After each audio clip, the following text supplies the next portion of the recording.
بسم الله الرحمن الرحيم. الحمد لله رب العالمين، والصلاة والسلام على سيد الأنبياء والمرسلين محمد وعلى آله وأصحابه أجمعين. أما بعد، فأعوذ بالله من الشيطان الرجيم. بسم الله الرحمن الرحيم. اليوم أحل لكم الطيبات، وطعام الذين أوتوا الكتاب حل لكم وطعامكم حل لهم، والمحصنات من المؤمنات والمحصنات من الذين أوتوا الكتاب من قبلكم إذا آتيتموهن أجورهن محصنين غير مسافحين ولا متخذي أخدان، ومن يكفر بالإيمان فقد حبط عمله وهو في الآخرة من الخاسرين. صدق الله مولانا العلی العظیم. یہ سورہ مائدہ کی آیت نمبر 5 ہے. اس آیت میں اللہ تعالیٰ نے دو چیزوں کے جائز ہونے کو ارشاد فرمایا ہے. پہلی چیز جو ارشاد فرمائی ہے وہ یہ ہے کہ اللہ تعالیٰ نے اہل کتاب یہود و نصارہ کا ذبیحہ، یعنی انہوں نے اگر کوئی جانور جو کہ اسلامی شریعت کے اعتبار سے جائز ہو اگر ذبح کیا ہو، شرعی اعتبار سے مراد ہے کہ جانور حلال ہو، اللہ کا نام لے کر ذبح کیا ہو، تو ایسا اہل کتاب کا ذبح کیا ہوا جانور مسلمانوں کے لیے حلال ہے. اور دوسرا حکم اللہ نے یہ ارشاد فرمایا کہ اہل کتاب کی پارسا عورتیں، مسلمانوں کا نکاح، مسلمان مرد کا نکاح ان کے ساتھ درست ہے. یہاں آیت میں اللہ تعالیٰ نے طعام کا لفظ استعمال کیا ہے، جس کے لفظی معنی تو عام کھانے کے آتے ہیں، مگر اس جگہ جمہور صحابہ اور تابعین نے اور اکثر مفسرین نے یہاں طعام سے مراد ذبیحہ جانور لیا ہے، یعنی جو جانور ذبح کیا جاتا ہے، کیونکہ دوسری قسم کے کھانا مثال کے طور پر آٹا، چاول، میوہ وغیرہ، اس میں اہل کتاب کی کوئی تخصیص نہیں ہے. خشک کھانے کی چیزیں ہر انسانوں کے ساتھ ان کی خرید و فروخت جائز ہے، خواہ کسی بھی مذہب و ملت کا ہو. تو خلاصہ یہ ہوا اس جگہ کہ اہل کتاب کا ذبیحہ مسلمانوں کے لیے اور مسلمانوں کا ذبیحہ اہل کتاب کے لیے حلال ہے. یعنی اگر خرید و فروخت کریں گے تو کوئی گناہ نہ ہوگا، لیکن بہت توجہ سے سمجھنے کی بات یہ ہے کہ یہاں اہل کتاب سے مراد وہ اہل کتاب ہیں جو اپنے مذہب کے اعتبار سے موحد ہوں. اس کا مطلب یہ ہے کہ وہ ایک اللہ کے وجود کے قائل ہوں، ایک اللہ کو مانتے ہوں اور اپنے اپنے پیغمبروں پر ان کا ایمان ہو. نصرانی حضرت عیسیٰ کو اللہ کا پیغمبر مانتے ہوں، یہود اپنے پیغمبر حضرت سیدنا موسیٰ علیہ السلام کو اپنا پیغمبر مانتے ہوں.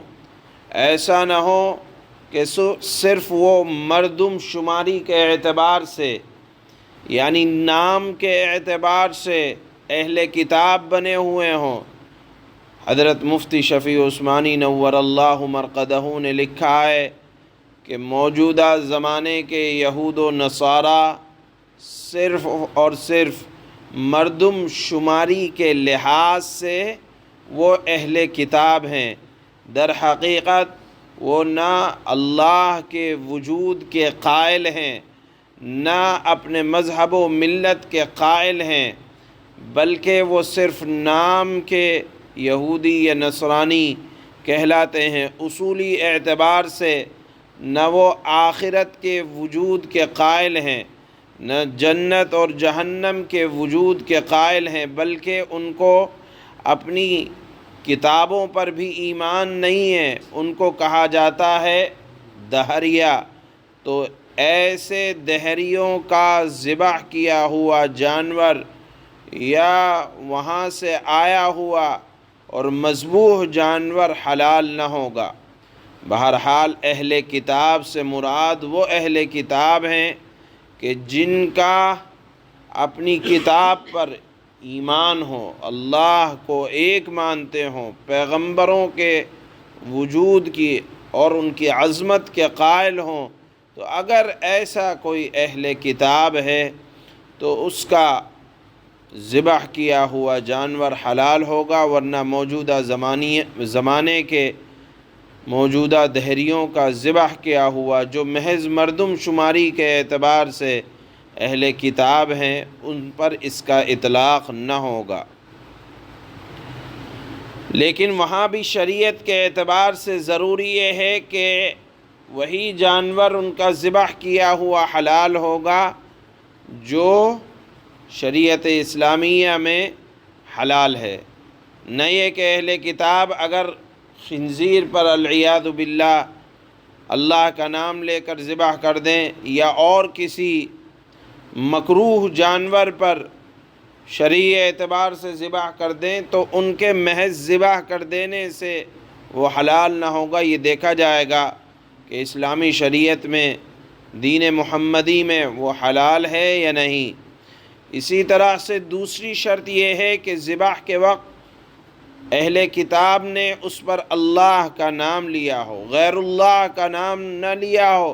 اگر غیر اللہ کا نام کوئی بھی لے، مسلمان لے، غیر مسلمان لے، کتابی لے، غیر کتابی لے، کوئی بھی لے، تو جس پر غیر اللہ کا نام ذبح کے وقت لیا جائے گا تو اس کا ذبح کیا ہوا جائز نہ ہوگا۔ تیسری شرط یہ ہے کہ وہ اصل اہل کتاب ہو، یعنی اسلام سے مرتد ہو کر یہودی اور نصرانی نہ بنا ہو، کیونکہ اگر اسلام سے مرتد ہو کر اہل کتاب بنا ہو تو وہ مرتد ہوگا، اور مرتد کا ذبیحہ کسی صورت میں حلال نہیں ہے۔ شریعت میں مرتد کے احکام الگ ہیں، یعنی وہ اپنی پیدائشی اعتبار سے، خاندانی اعتبار سے وہ اہل کتاب ہو۔ اسی طرح یہاں دوسرا مسئلہ اللہ نے جو بیان فرمایا ہے وہ یہ کہ اہل کتاب کی عورتوں سے مسلمانوں سے نکاح حلال ہے، لیکن یہاں بھی وہ تمام شرائط جو ابھی ہم نے بیان کی کہ وہ اپنے مذہبی اعتبار سے، پیدائشی اعتبار سے اہل کتاب ہو اور اپنے مذہب پر اس کا یقین ہو، اللہ کی وحدانیت کا قائل ہو۔ اگر ایسا کوئی اہل کتابی عورت ہے تو اس کا نکاح مسلمان مرد سے جائز ہے۔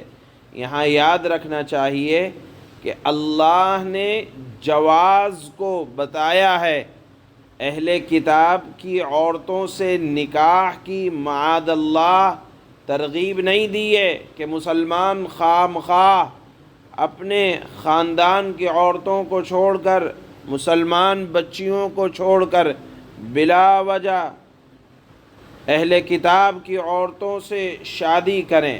ہاں البتہ اگر کسی وقت ضرورت ہو اور مصلحت کا تقاضا ہو اور کوئی مسئلہ ایسا آن پڑا ہو تو اہل کتاب کی عورتوں سے نکاح جائز ہے، رغبت دلانا مقصود نہیں ہے۔ یہاں دوسری بات بھی سمجھنی چاہیے کہ اہل کتاب کی عورت سے نکاح جائز ہے۔ ایسا نہ ہو کہ مسلمان عورت اہل کتاب کے کسی مرد سے شادی کرے۔ یہاں اجازت صرف اور صرف لڑکی لانے کی دی گئی ہے، اس لیے کہ وہ اس مذہب میں آئے گی تو ہو سکتا ہے کہ مسلمانوں کے ساتھ رہنے کی وجہ سے، چونکہ اہل کتاب ہے، اس کی رغبت قرآن کریم کی طرف ہو اور پھر اسلام کے دائرے میں آ جائے۔ بہرحال اس وجہ سے رغبت دلائی گئی ہے۔ ایسا نہ ہو کہ مسلمان عورتیں اہل کتاب سے شادی کریں، اس کی شریعت میں اجازت نہیں ہے۔ ایسی صورت میں اختلاف یہ ہوگا کہ ہونے والی اولاد وہ اہل کتاب بن جائے گی، اس لیے شریعت میں اس کی اجازت نہیں دی گئی ہے۔ تو بہرحال یہاں دو باتیں اللہ نے آج کی آیت میں ان تمام شرائط کے ساتھ بیان فرمائی ہے۔ اللہ فرماتے ہیں اليوم احل لكم الطيبات وطعام الذين اوتوا الكتاب حل لكم وطعامكم حل لهم۔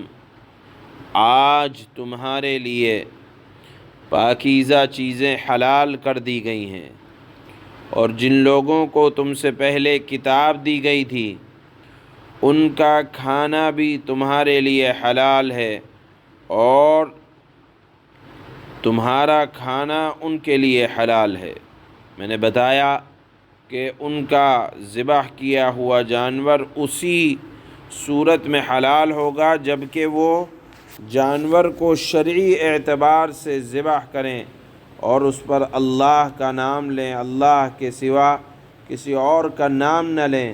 اور اس کے باوجود بھی لکھا ہے کہ موجودہ زمانے میں اہل کتاب میں ایک بڑی تعداد ان لوگوں کی ہے جو در حقیقت دہریے ہیں، خدا کے وجود کے قائل نہیں ہیں۔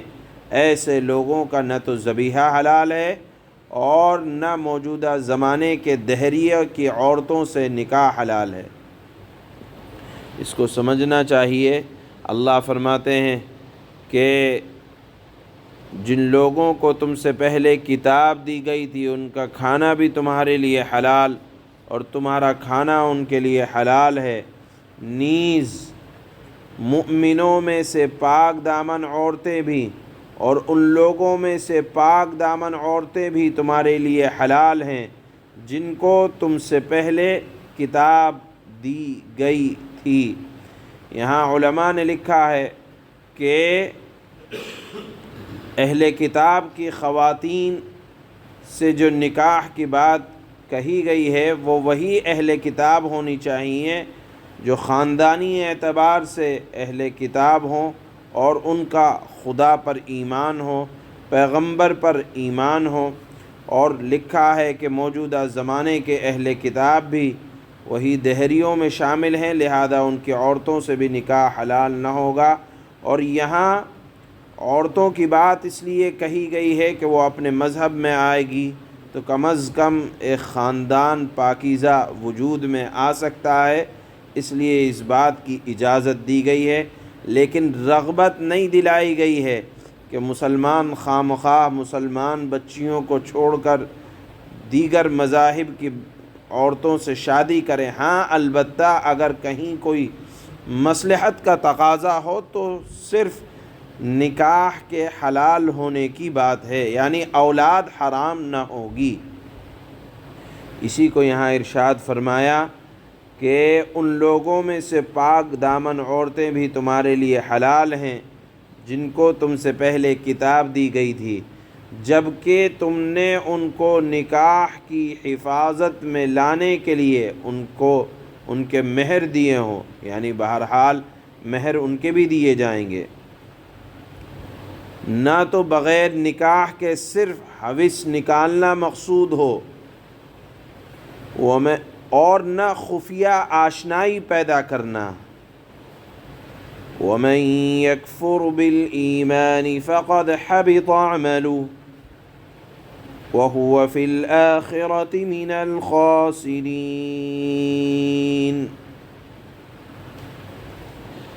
اللہ فرماتے ہیں اور جو شخص ایمان سے انکار کرے اس کا سارا کیا دھرا غارت ہو جائے گا اور آخرت میں اس کا شمار خسارہ اٹھانے والوں میں ہوگا۔